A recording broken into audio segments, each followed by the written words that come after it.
Les amis, je sais pas vous, mais moi j'ai l'impression d'être un peu né au mauvais moment. Je suis né en 2006. Et j'ai l'impression que je fais partie de cette génération d'une espèce de génération sacrifiée.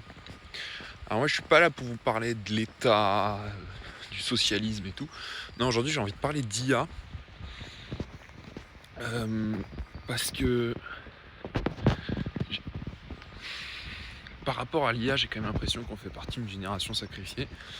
Les gens qui sont nés autour de 2006 comme moi, c'est des gens qui commencent leurs études en se disant je vais faire tel métier, qui au bout de 6 mois voient ah mec, il y a ce truc là qui est trop bien, il fait mes devoirs à ma place et tout.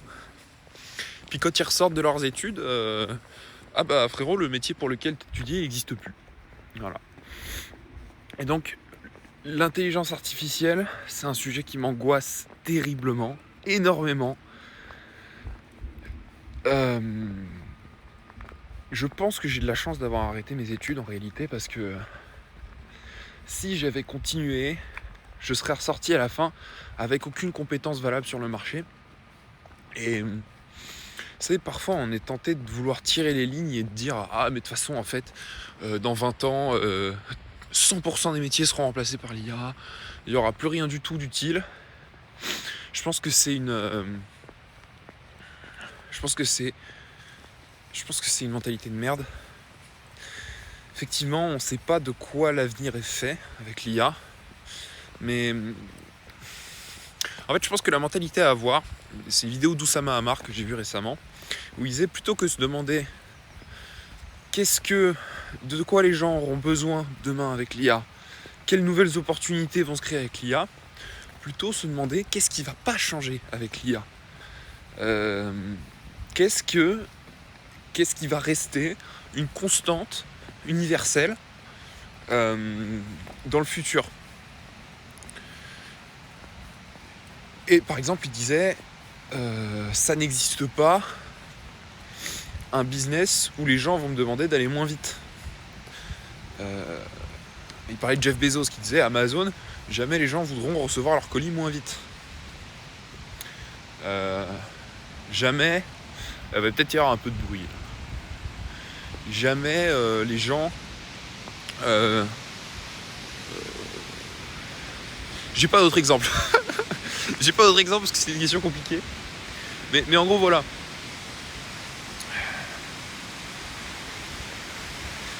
Ça peut être une piste de réflexion en tout cas.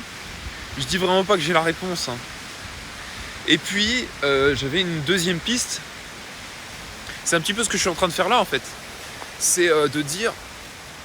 mais en fait, il faut monnayer ce que l'intelligence artificielle ne saura pas monnayer, à savoir tout le côté humain en fait. Par exemple, une intelligence artificielle, elle n'a pas d'émotion, elle ne traverse pas d'épreuves, elle ne traverse pas d'échecs, de réussites, elle n'a pas de parcours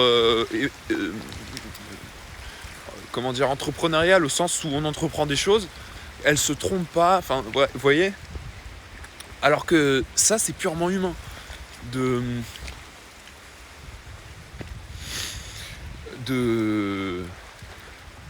D'avoir des émotions, d'avoir un parcours avec des échecs, des rebondissements, des réussites, etc. Et en fait, on s'en bat les couilles d'ailleurs que l'IA soit proprement humaine. C'est pas l'objectif, puisque l'objectif c'est qu'elle fasse le travail à notre place.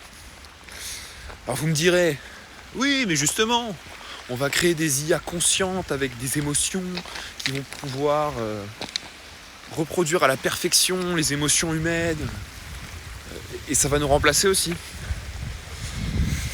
Bah ouais, peut-être, je sais pas. En attendant, pour le moment, c'est pas le cas. Et donc voilà, en attendant, en ce moment, je me pose des questions sur qu'est-ce que l'IA ne pourra pas remplacer. Et là où j'ai mon rôle à jouer. Et donc, il y a notamment ça. Il y a ça qui est une première chose. Ça, de documenter le parcours de quelqu'un qui est proprement humain. Mais oui, peut-être que dans 5 ans, ce sera quelque chose qui sera complètement reproductible par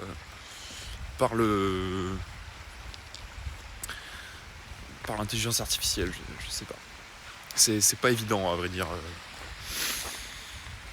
à savoir. Et je pense que je vais faire demi-tour. Et donc voilà, donc c'est pour ça que je parlais de génération sacrifiée tout à l'heure, c'est que j'ai l'impression que vraiment je suis né à un moment où vraiment il y a tous les gens qui sont nés entre, je sais pas moi, de 2000 et 2010.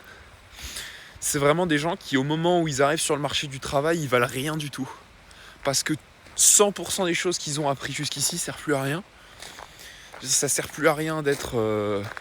ça sert plus à rien de savoir parler une langue étrangère. Ça sert plus à part l'anglais peut-être. Ça sert plus à rien de... Je sais pas moi. Ça sert plus à rien de savoir écrire. Ça sert plus à rien de... Bref. Donc c'est un sujet qui m'angoisse énormément. Et j'ai pas beaucoup de réponses par rapport à ça. Et même le côté, oui, mais les IA pourront pas remplacer les humains sur le côté proprement humain, qu'ils ont pas d'émotion, machin. Mais qu'est-ce que t'en sais, trou du cul, vu à la vitesse à laquelle ça grandit, vu à la vitesse à laquelle l'IA imite de mieux en mieux les humains, t'as quand même des mamies boumeuses qui se font avoir par des faux Brad Pitt.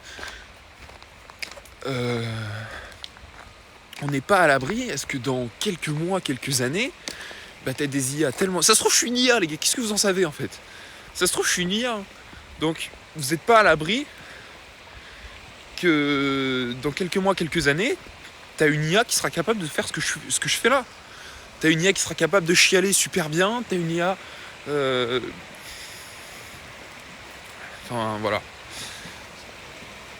80% des livres sont écrits avec l'IA sur Amazon. 50%, même plus maintenant, 2/3 peut-être, des articles de journaux sont écrits avec l'IA. Maintenant, la suite, c'est les films. Je sais pas si vous avez vu, maintenant, on peut faire des deepfakes en direct. Bref, c'est effrayant. C'est absolument effrayant. Et donc, j'ai pas de réponse. Et un humain qui n'a pas de réponse, c'est un humain angoissé.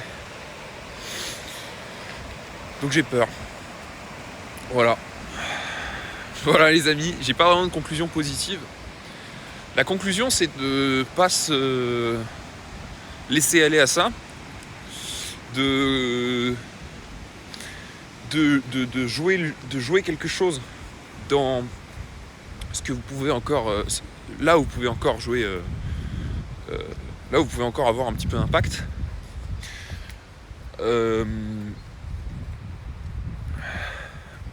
Il y a un autre domaine, c'est vrai que je n'en ai pas parlé, mais je pense qu'il va y avoir une transformation complète d'Internet.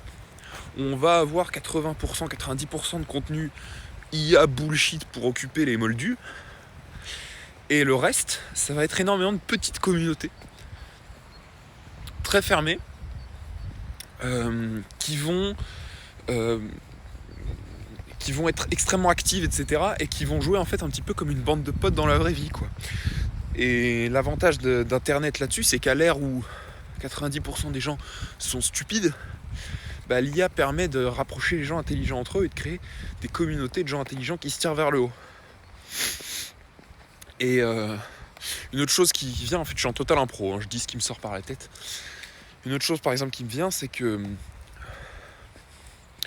de la même façon que les progrès physiques, c'est-à-dire les voitures, le boulot dans le tertiaire qui a remplacé le boulot dans primaire et secondaire, ont détruit nos capacités physiques. Aujourd'hui, on a des problèmes d'obésité, etc. Bientôt, on va avoir des problèmes d'atrophie des cerveaux. L'IA est en train de remplacer notre cerveau et ça va devenir important d'avoir une routine pour entretenir son cerveau de la même façon qu'on entretient son corps, en fait. Et je pense que c'est important que vous vous y intéressiez dès maintenant. Il y a déjà pas mal de vidéos qui existent là-dessus, mais c'est important c'est important de continuer à lire, à écrire, à faire des choses manuelles, faites de l'art, de la musique, des choses qui qui vraiment stimule le cerveau humain. Parce que sinon vous allez finir complètement con en fait. C'est important de continuer à réfléchir par soi-même. N'écrivez pas vos textes avec l'IA. Enfin, sinon vous ne saurez plus réfléchir sans. Moi je suis en impro et j'essaye d'être capable de sortir ma pensée d'un coup. Sinon je vaux rien en fait. Sinon je récite ce que l'IA me dit de réciter. Donc voilà les amis. Essayez de trouver ce que l'IA ne peut pas faire et ne pourra pas faire pendant encore un moment. Même si je sais que c'est une mentalité de survie quand je dis ça. Mais je sais pas voir plus loin pour le moment. Et entretenez votre cerveau, c'est important. Prenez soin de votre corps. Je vous dis à bientôt les amis. Bisous.